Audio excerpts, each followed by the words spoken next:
உங்க தம்பி வெளிநாட்டுல இருந்து எப்ப வராரு? இந்நேரம் ஏரோப்ளான் ஏறி இருப்பான். என்னங்க?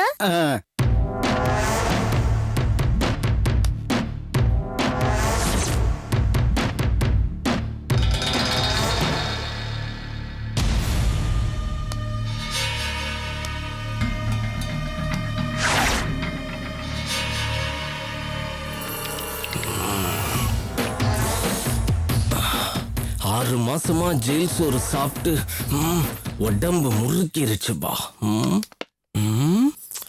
என்னது ஒரு சிட்டுக்குருவியும் காணோம்? ஜெயிலு சென்னைக்கு வந்த வேலையெல்லாம் முடிச்சிட்டு வர்றதுக்கு 2 நாள் ஆயிரும். தம்பி பேர் என்ன? விக்னேஷ். என் தம்பி ரொம்ப நல்ல பையங்க. அவனை ஒழுக்கமா வளர்த்திருக்கேன். எந்த பொண்ணு ஏற எடுத்து பார்க்க மாட்டான். இதுக்கு மேல இந்த பக்கம் வராம ஒழுங்கா வாழ்றதுக்கு வழியை பாரு. நான் என்ன கொலை பண்ணிட்டு வந்தனா கொள்ளை அடிச்சுட்டு வந்தனா? அப்படி வந்திருந்தா கூட கௌரவமா இருந்திருக்குமாப்பா. நீ அடிக்கடி பொம்பளை கேஸ்ல எல்லாம் மாட்டிட்டு உள்ள வர. இதுக்கு முன்னாடி வரும்போதெல்லாம் 10 நாள் 15 நாள் இருந்துட்டு போனேன். இப்ப 6 மாசம்ல உள்ள இருந்த. இன்ஸ்பெக்டர் பொண்ணுன்னு தெரியாம கைய வச்சுட்டேன். அதான் 6 மாசம் உள்ள இருக்க வேண்டியதா போச்சு. இதுக்கு மேல திருந்திருவியா? எதுக்கு நான் திருந்தனா? கடவுள் அழக ஏன் படைச்சான்? அனுபவிக்க தானே. அதான் நான் இப்ப பண்ணிட்டு இருக்கேன். இப்படிப்பட்ட மாப்பிள்ள தான் என் பொண்ணுக்கு அமையணும்னு நான் ஆசைப்பட்டுக்கிட்டு இருந்தேன். உன்னையெல்லாம் யாரும் திருத்த முடியாது. சரிம்மா, ஆசைப்பட்டா போதுமா? பொண்ணுக்கு என்ன செய்ய போறீங்க? ஒரு 10-12 பவுன் நகை போட்டு எங்க சக்திக்கு தகுந்த மாதிரி நல்லாவே கல்யாணம் பண்ணி கொடுத்துருவோம். 10 பவுனா? இந்த மீனாட்சி, எங்க தகுதிக்கு ஏத்த மாதிரி நல்ல வரனா பார்த்து கூட்டு வர வேணா? இந்த மாதிரி ஆளுகளை கூப்பிட்டு வந்திருக்க. இந்தாம்மா, என் தம்பி போட்டோவை கொடுங்க. கொடுங்கம்மா சொல்றேன். இந்தாம்மா உங்க பொண்ணு போட்டோ. இங்க பாருங்கம்மா, என் தம்பிக்கு சொந்தமா 4 வீடு இருக்கு. வாடகையே 15,000 வருது. அது இல்லாம கை நிறைய சம்பாரிச்சிட்டு இருக்கான். இந்த ஊர்லயே 50 நகை போட்டு பொண்ணு தர்றதுக்கு நீயும் நானும் நிக்கிறாங்க. நாங்க தான் உள்ளூர்ல வேண்டாம் வெளியூர்ல பாத்துக்கலாம்னு சொல்லி அனுப்புனோம். நீங்க என்னன்னா 10 பவுன் போடுறேன் 12 பவுன் போடுறேன்னு சொல்லி எங்களை கேவலப்படுத்திட்டு இருக்கீங்க. இங்க பாருங்கம்மா, மீனாட்சி உங்களை தப்பா கூட்டிட்டு வந்திருக்கா. கிளம்புங்க நீங்க. இருங்க, அவசரப்படாதீங்க. கடைசியா நீங்க என்ன எதிர்பார்க்கறீங்கன்னு சொல்லுங்க. அதான் 50 பவுனுக்கு ரெடியா இருக்குன்னு சொல்றனே. நீ அப்புறம் என்னத்த கேக்குறது?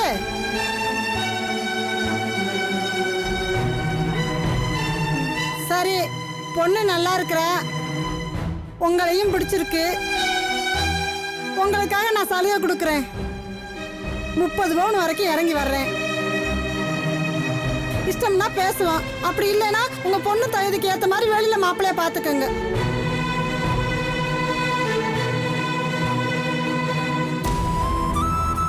எங்களுக்கும் உங்க தம்பியை பிடிச்சிருக்கு, உங்க குடும்பத்தையும் பிடிச்சிருக்கு.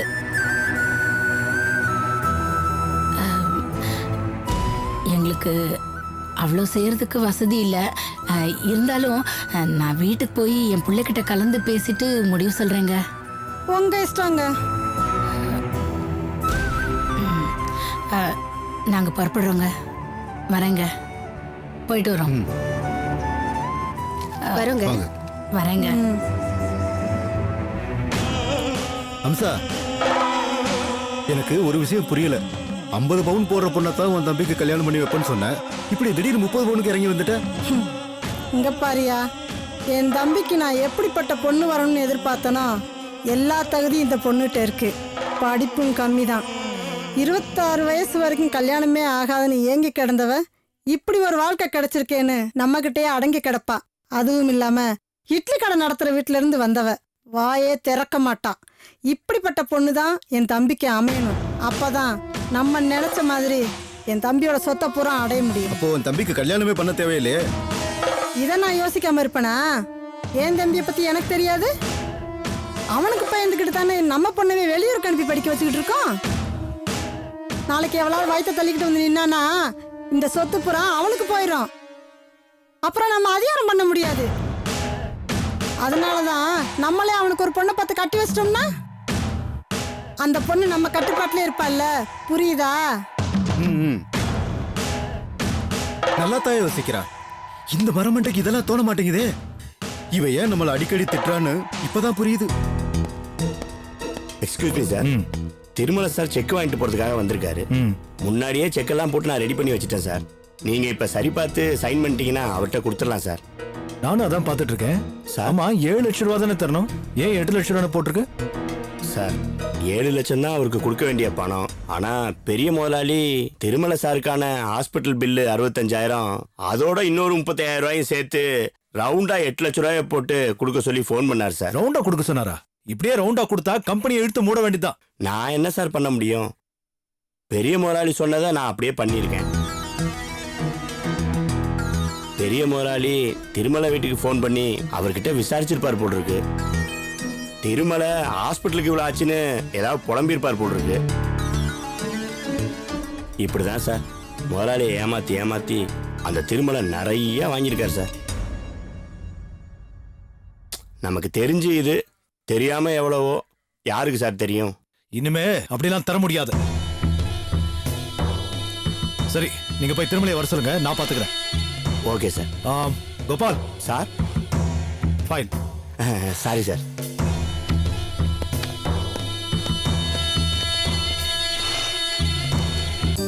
வணக்கம் முதலாளி. வாங்க.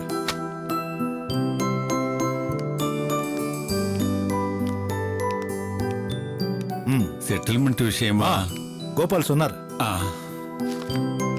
என்னங்க உங்க செட்டில்மெண்ட் செக்.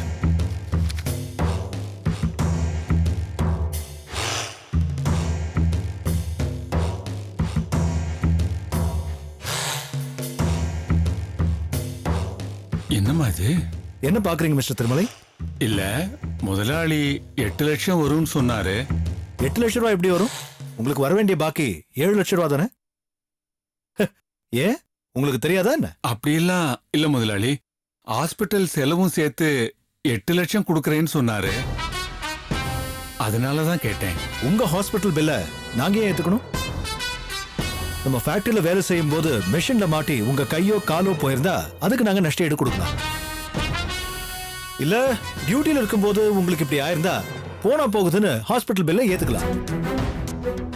உங்களுக்கு இது ஆனப்போ நீங்க இந்த கம்பெனில வேலையிலே இல்ல. அப்ப எப்படி தர முடியும்? இல்ல, முதலாளி சொன்னதுனாலதான். என்ன அது வார்த்தைக்கு வார்த்தை முதலாளி முதலாளின்னு? இத பாரியா, இப்ப இந்த கம்பெனிக்கு நான் தான் முதலாளி. இப்படித்தான் எங்க அப்பாவை ஏமாத்தி அவர்கிட்ட இருந்து பணத்தை கறந்துருக்கீங்க.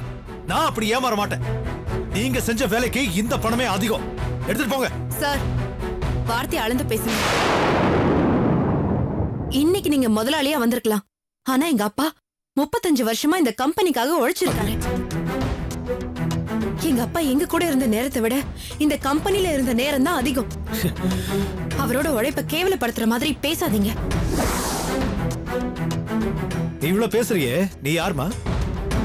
முதலாளி, உன்னை யார் உள்ள வர சொன்னது? முதலாளி இது என் பொண்ணுதான். உங்க குடும்ப விஷயம் எல்லாம் நீங்க வெளியில வச்சுக்கங்க. வெளியில போங்க. இப்ப நீங்க வெளியில போல திருமலைக்கு இந்த செட்டில்மெண்ட் பணம் கூட கிடைக்காம பண்ணிடுவேன். ஐயோ, ஹலோ, அப்படி சும்மா கத்தாதீங்க சார். நாங்க ஒண்ணும் உங்ககிட்ட யாசகம் கேட்டு வரல. இத்தனை வருஷம் உழைச்ச உழைப்புக்கு கிடைக்க வேண்டியதை வாங்கிட்டு போக தான் வந்திருக்கோம். நீ கொஞ்சம் பேசாம இருமா. நீ கொஞ்சம் வெளியே வெயிட் பண்ணு, நான் வந்துடுறேன். நீங்க சும்மா இருங்கப்பா. பெரிய முதலாளியே உங்களுக்கு 2 வருஷம் வேலை எக்ஸ்டென்ஷன் பண்ணி கொடுத்திருக்காரு. அத மதிக்காம உங்களை வேலையை விட்டு தூக்குனதே தப்பு. அந்த தப்பையும் பண்ணிட்டு கொஞ்சம் கூட மனுஷத்தன்மையே இல்லாம பேசிட்டு இருக்காரு. எக்ஸ்கியூஸ் மீ, வயசானவங்களை வேலையில வச்சுக்கிறதுக்கு நான் ஒன்னும் முதியோர் இல்ல நடத்தல. இப்ப என்ன பண்ணணும்ன்றீங்க? கோர்ட் போய் கேஸ் போடுவீங்களா? தாராளமா போடுங்க, நான் பாத்துக்கிறேன். நாங்க ஏன் கேஸ் போட போறோம்? கோர்ட்டை விட கோவில இருக்கிற கடவுளுக்கு எல்லாம் தெரியும். அவரு பாத்துக்குவாரு. உங்க அப்பாவுக்கு மனிதாபிமானம் இருந்துச்சு, அதனால அவர்கிட்ட எங்க அப்பா சந்தோஷமா வேலை பார்த்தாரு.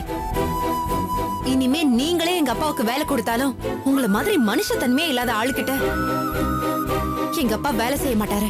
ஏய், நீங்க ஒரு விஷயத்த மறந்துட்டீங்க. நீங்க இந்த ஏசி ரூம்ல குளு குளுன்னு உட்கார்ந்துட்டு இருக்கீங்க. இந்த ரூம்ல இருக்கிற ஒவ்வொரு கல்லுலயும் எங்க அப்பா மாதிரி தொழிலாளிகளோட வேர்வையும் ரத்தமும் இருக்கு. அத மனசுல வச்சுக்கோங்க.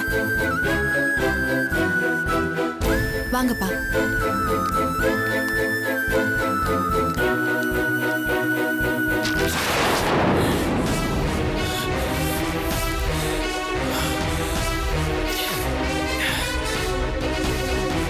இங்க பார் திருமல, இனிமே யோசிக்கிறதுக்கு ஒண்ணுமே இல்ல. நீ இதுவரைக்கு உன் பையங்களுக்கு செஞ்சதெல்லாம் போதும். உன் கையில மொத்தமா பணம் இருக்குன்னு உன் பையங்களுக்கெல்லாம் தெரியும். ம். வசந்த் மறுபடியும் வேற ஏதாவது தொழில் பண்ணலாம்னு ஆரம்பிப்பான். அந்த கதையே வச்சுக்காத. உன் கையில இருக்கக்கூடிய பணத்தை வச்சு முதல்ல உன் மக அபிராமியோட கல்யாணத்தை முடிக்க வழிய பாரு. நானும் அதுதான் யோசிச்சுக்கிட்டு இருக்கேன். இன்னும் 2 வருஷம் வேலை இருக்கும், அதுல சம்பாதிச்சு அவ கல்யாணத்தை பண்ணிடலான்னு நினைச்சேன். திடீர்னு வேலை போய் வருமானமும் நின்னு போச்சு. நீ சொல்றது சரின்னு படுது. படுதில்ல. அபிராமிக்கு கல்யாணம் பண்ணணும்னு முடிவு பண்ண பிறகு ஏன் அந்த காரியத்தை லேட் பண்ணணும்? உடனே அந்த வேலையை ஆரம்பிச்சிட வேண்டியதானே? சரி, அபிராமிக்கு ஓ சொந்தத்துல ஏதாவது மாப்பிள்ள இருக்கா? அப்படி யாரும் இல்லப்பா, உனக்கு தெரியாதா? வெளியில தான் நல்ல மாப்பிள்ளையா பார்த்து கல்யாணம் பண்ணணும். நல்லதா போச்சு விடு. நம்ம தரகரை பார்த்தா நல்ல மாப்பிள்ளைய பார்த்து சொல்லுவாரு. நல்ல காரியம் பண்ணணும் முடிவு பண்ணியாச்சு, இனிமே தாமதிக்கவே வேண்டாம். தரகரை பார்த்து நல்ல மாப்பிள்ளைய பார்க்க சொல்லிடலாம்ல. ஆ, ஆ,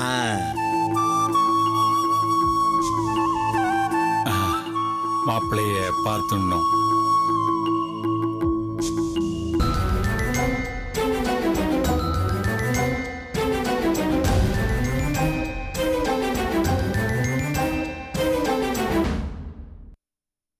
அத்தை, நான் சாம்பார் வச்சுட்டேன். பொரியல் என்ன பண்ணணும்னு சொன்னீங்கன்னா நான் பண்ணிடுவேன். அத்தை, மாமா வந்துடுவாரு. நீங்க ஏன் பதட்டமா இருக்கீங்க? இல்லம்மா, உடம்பு சரியில்லாத மனுஷன், போய் வேற ரொம்ப நேரம் ஆச்சு, அதான் ஒரே பதட்டமா இருக்கு. இங்க பாருங்க, நம்ம அபிராமி கூட போயிருக்கால, மாமாவை பத்திரமா கூட்டிட்டு வருவான். நீங்க கவலைப்படாதீங்க. அது இல்லம்மா, அவ நேர கம்ப்யூட்டர் கிளாஸ் போறேன்னு சொல்லிட்டா. அவளும் வர நேரமாச்சு, இன்னும் இவரை காணோம். ஆபீஸ்ல இருந்து கிளம்பும் போதே சோமண்ணனை போய் பார்த்துட்டு வரேன்னு எனக்கு ஃபோன் பண்ணாரு. ஃபோன் பண்ணி வேற ரொம்ப நேரம் ஆச்சு, இன்னும் காணோம். நேரம் ஆக ஆக எனக்கு ரொம்ப பயமா இருக்குமா. இங்க பாருங்க, நீங்க வீணா கவலைப்படுறீங்க. மகா, மாமா, என்னங்க இவ்வளவு லேட்டு? சொன்னேனேம்மா, சோமுவை பார்த்துட்டு வரேன்னு சொன்னேன்ல. சொன்னீங்க, போன இடத்துல இருக்கணுமா? வீட்ல இருக்க நாங்க எவ்வளவு கவலைப்பட்டுட்டு இருக்கோம், நீங்க பாட்டுக்கு. இல்லம்மா, ஒரு முக்கியமான விஷயம் பேசிக்கிட்டு இருந்தோம், நேரம் போனதே தெரியல. காஃபி டீ ஏதாவது சாப்பிடுறீங்களா? அகிலா கொஞ்சம் தண்ணி. வேண்டாமா வேண்டாமா, இருமா.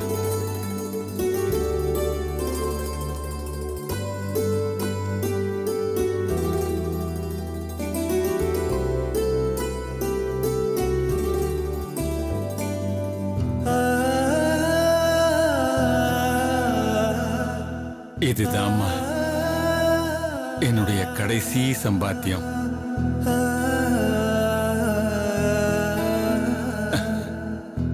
மகா, இந்த 35 வருஷத்துல நான் உன்னை, பிள்ளைங்களை ரொம்ப மிஸ் பண்ணிருக்கேம்மா.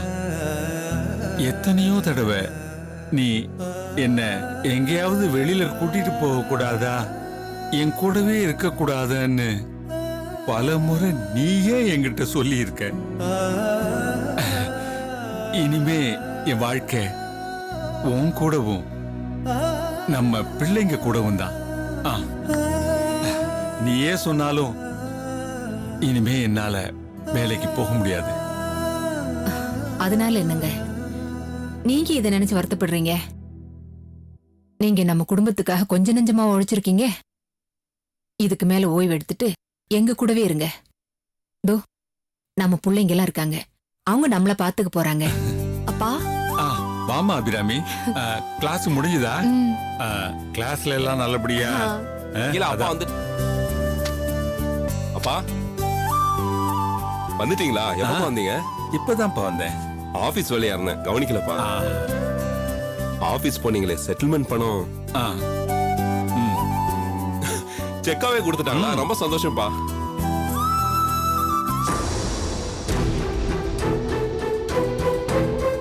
அப்பா செட்டில்மெண்ட் பணம் 8 லட்சம் ரூபாய் வரும்னு சொன்னீங்க, 7 லட்சம் தான் இருக்கு.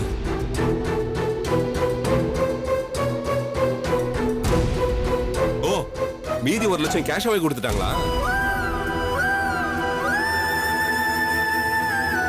இல்லன்னு அப்பாவோட ஹாஸ்பிடல் பில்லுக்கெல்லாம் பணம் தர முடியாதுன்னு புது எம்டி ஸ்ட்ரிக்டா சொல்லிட்டாரு. ஏய், அப்பாவோட ஹாஸ்பிடல் பில் 65,000 நான் இல்ல சரி.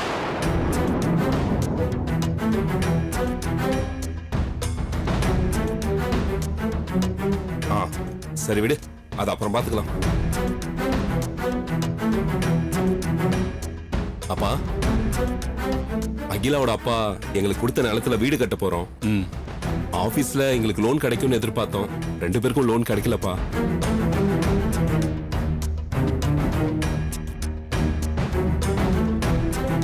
இப்போ வீடு கட்ட ஆரம்பிச்சிட்டோம்னா எப்பவும் பணம் கையில இருந்துட்டே இருக்கணும் இல்லையா? அகிலாவோட நகைலாம் கூட வித்துட்டோம். மேற்கொண்டு கொஞ்சம் பணம் தேவைப்படுதுப்பா. இந்த பணத்தை நீங்க பேங்க்ல தானே போட போறீங்க? எங்களுக்கு கொடுத்தீங்கன்னா சீக்கிரமா வீடு கட்டி முடிச்சிடுவோம்ப்பா.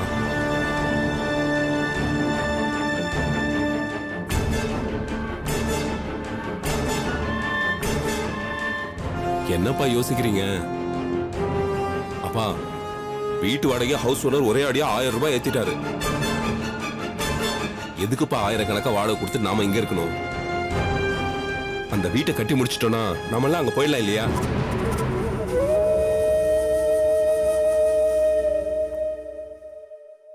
அப்பா, நீங்க சும்மா கொடுக்க வேணாம்.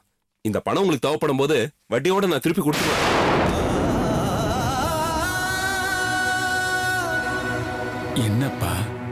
என்னப்பா சொல்ற? பெத்த பிள்ளைகிட்ட வட்டி வாங்குற அளவுக்கு இந்த திருமலை கீழே இறங்கிட்டானா?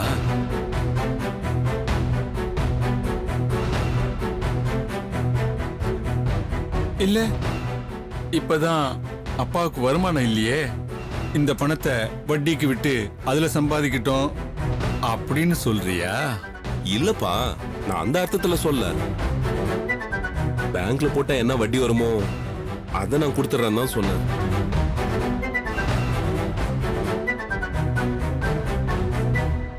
இல்லப்பா, அந்த பணத்தை அகிலாவோட அப்பா கிட்டே கேட்பேன். அவரும் எடுத்து கொடுத்துருவாரு, இல்லைன்னு சொல்ல மாட்டாரு. ஆனா அது எனக்கு மரியாதையா இருக்காதுன்னு பாக்குறேன். ஏற்கனவே நிலத்தை கொடுத்துட்டாரு, மேற்கொண்டு வீடு கட்ட பணமும் கேட்டா அது நல்லா இருக்காதுப்பா. அதனாலதான் உங்ககிட்ட கேக்குறேன்.